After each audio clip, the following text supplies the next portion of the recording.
morning, South. Please stand for the Pledge of Allegiance with Southern Belle's Editor-in-Chiefs, Fatia Moen and Jasmine Khan. I pledge allegiance to the flag of the United States of America and to the republic for which it stands, one nation, under God, indivisible, for liberty and justice for all.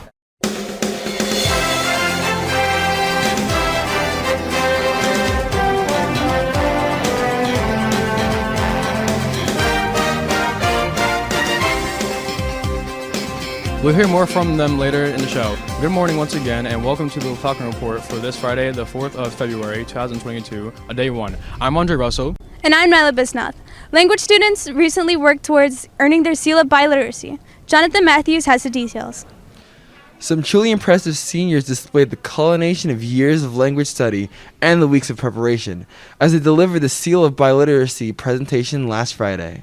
The students were greeted upon entering the library by a formidable audience, which included their world languages teachers, their English teachers, and their guidance counselors, and other language teachers. Then, they were front and center, speaking entirely in Spanish or Italian about the results of their research of how a topic of importance differed in the United States from abroad, and they were answering questions on the spot. No es el mismo para España. As panelist Ms. Laura Pocorni explains, the participants gained so much more than only honors and accolades. And not only their first language, but also knowing that they just gave a 10-minute presentation in another language about a topic that wasn't something simple like, this is what I like to do on Saturday. So I think it shows the person not only that they've learned something, but that they have the confidence to teach others about a topic. Speakers may have been nervous at first, but by the time they had concluded, both they and their teachers were really proud. Oh, I'm extremely proud of all the students that participated in the Seal of Biliteracy. They just were so fluent and proficient in their target language, whether it was Spanish or Italian. They did a fantastic job today. A fantastic job indeed. For the Falcon Report, I'm Jonathan Matthews. Astronomers in Mr. David Wolfstein's astronomy class ended their course in the true flight. Over the recent days, students have spent time learning about all types of spacecraft, including satellites, shuttles, and other famous spaceships. Using this knowledge, student astronomers then organized into groups and complied their research into presentations. Additionally, using their newfound knowledge, each group created their own model paper spacecrafts, which were made to be fully functional. Testing the craftsmanship of their creations, students then went outside to ignite their spacecrafts. The shooting rockets strongly indicated that each student was successful, ending the course in an astronomical way. The spring semesters has begun, and schedules for some look a little different. Required classes are beginning, including participation in government for many seniors. The 8th grade too are transitioning to their home and career, as well as engineering technology classes, where they learn valuable skills. There are also a number of electives that students across all grades are taking. In advanced computer programming, students are continuing their computer science education as they take on more challenging projects. In African American history, students are looking through a racial lens of history, not exclusively studied in other social studies classes. Marine biology gives students a look at aquatic ecosystems and organisms. In business management, students can explore their interest in finance and economics through specific strategies and past businesses. South Southern Belle has a new edition coming out soon. Saeed Ali had the chance to talk with the Southern Belle's Editor-in-Chiefs, Fatia Moen and Jasmine Khan. Saeed? I'm here with the chief editors of the Southern Belle. How's the first edition of this year? The first edition of this year was kind of hectic, but we pulled through. We covered on some pretty cool events, the usuals like pep rally, homecoming, fall sports. The first edition was pretty successful. Although some of the events were canceled, I think that we made the best of it, and I think we had a great edition. So where would I or anyone else go to view the first edition of the Southern Belle? You could access it on the school website via chsd.org, and you could just click on the right sidebar and view the latest Southern Belle article. So, what can we look forward to in the next edition? You guys can find a lot of new stuff in the new edition. You can find articles on Black History Month, sports coverage, and much more. When will the next edition be published? You guys can expect the new edition pretty soon. What's your role as editor-in-chief? My role as editor-in-chief is to be a mentor for these kids in our club and help all these kids, guide them to the right path. And me and Shazman and I, we try our best and overall just keep this club running.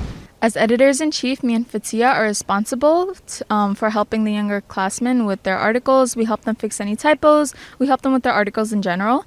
We also help Ms. Ward with the layout of the edition, so we help design it, and yeah. Thank you so much for joining us. We look forward to reading the next edition. Back to you. When the Falcon Report returns, we'll learn more about cap and gown distributions. But first, a bird's eye view of Mr. Corsentino delivering the morning news. The Falcon Report will be right back.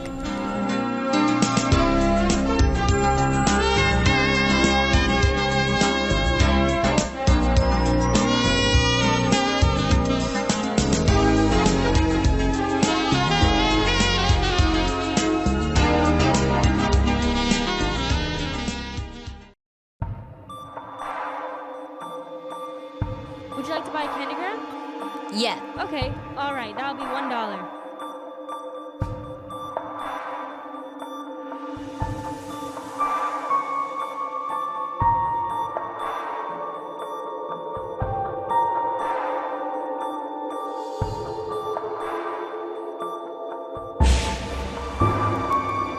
Buy a candygram.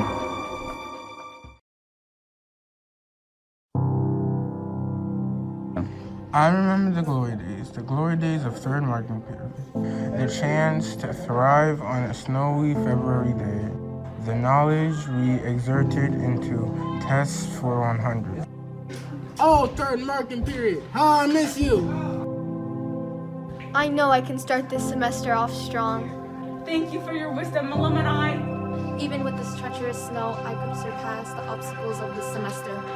I know I could succeed in my third marking period.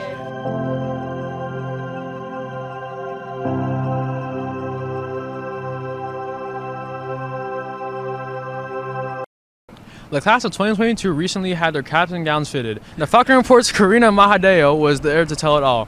It may seem like graduation is far away, but the class of 2022 prepared themselves for their big day on Thursday. Flooding into the gym lobby during the lunch periods, the seniors arrived, ready to get fitted. Congrats to the senior class. You know, we did it. It's our cap and gowns. We're like exciting ourselves. So we're one step away to graduation, and it's kind of sad, but also exciting at the same time. Once the students arrived, tailors used their tape measures to gather the necessary information needed to create their garments. No, this is kind of crazy because I'm looking forward to graduation, but I don't really want to leave South yet, so we're just gonna have to see. Once their measurements were taken, students left the measurement assembly line with anticipation for the graduation garments. This is very exciting because, we're all getting our cap and gown measurements done, and, it's almost graduation. We only have one semester left to go. They'll have to wait though, because the gowns will be made and sent to their homes in the coming weeks. I'm sad, but I'm also happy because I'm going on to a new chapter. Look forward to it, seniors. For the Falcon Report, I'm Karina Maharia. The snow from last weekend's storm has been sticking around. I wonder how the weather this weekend will look. Let's see if Kevin Trissler has the answer to our question. Kevin? It will look icy, quite icy. It rained a lot yesterday. Today, we will see the rain turn to ice when temperatures drop below freezing around sunset. Anything that is wet at the time will be really slippery, so you should be careful. Tomorrow's temperatures will be even colder. You'll spend the whole day in the 20s. There will also be decreasing cloud coverage. We'll see temperatures stay below freezing again on Sunday. Keep a jacket on and be careful. Back to you. A big week in sports as our boys basketball team engaged in a close match, as well as D1 commitments from our own athletes. Let's welcome Graciela Alvarez to tell the event. Graciela? Thanks, guys. The boys basketball team had a tough game on Friday against the Flora Park Knights. The game started with a tough defense on both sides. In the first quarter, the Falcons were back and forth with the Knights about scoring points. The Knights would beat the Falcons in the first few minutes, but junior Nicholas Parisi earned back the Falcons' points with his layups. By the end of the first quarter, the Knights were only up by 6 points, with the scoring being 11-17 for the Knights. In the second quarter, both teams were pushing each other to their limits, with both teams not allowing much points to come through. The Falcons had their moments with freshman Brady Del Valle scoring a much-needed three-pointer for the Falcons, leading to the second quarter, closing with a score of 18-26 in favor of the Knights. After a needed break after halftime, the Falcons were not going to give up. With the Falcons' already aggressive defense, they upgraded their offense, allowing for clean points made by junior Andy Durant. Reaching the end of the game, the Falcons were neck and neck with the Knights yet again through in the end with all efforts to the boys. The Knights kept the Falcons up by 4 points. But as the timer signaled the end, an amazing three-pointer was made by freshman Brady DeVille. Exciting commitment took place this Wednesday as senior Cleandre Stewart signed his athletic letter of intent. In his tenure at South, Cleandre Stewart has been a bright spot for South's football program. Stewart has racked up a plethora of awards, including All-County, Honorable Mention, and Academic All-Conference. His hard work paid off first period on Wednesday, where he was greeted by close friends, family, and faculty, then signing his commitment to play Division I football for SUNY Stony Brook University. He was such a spectacular football player here at Valley Stream South. We're looking forward to seeing what he does at Stony Brook. Congratulations. His hard-hitting play style, yet humble personality, will surely serve him well on the next level. We wish him the best. And that's sports. That's all for this edition of the Falcon Report. For Andre Russell, I'm Nyla Bisnoff. Have a great weekend, South.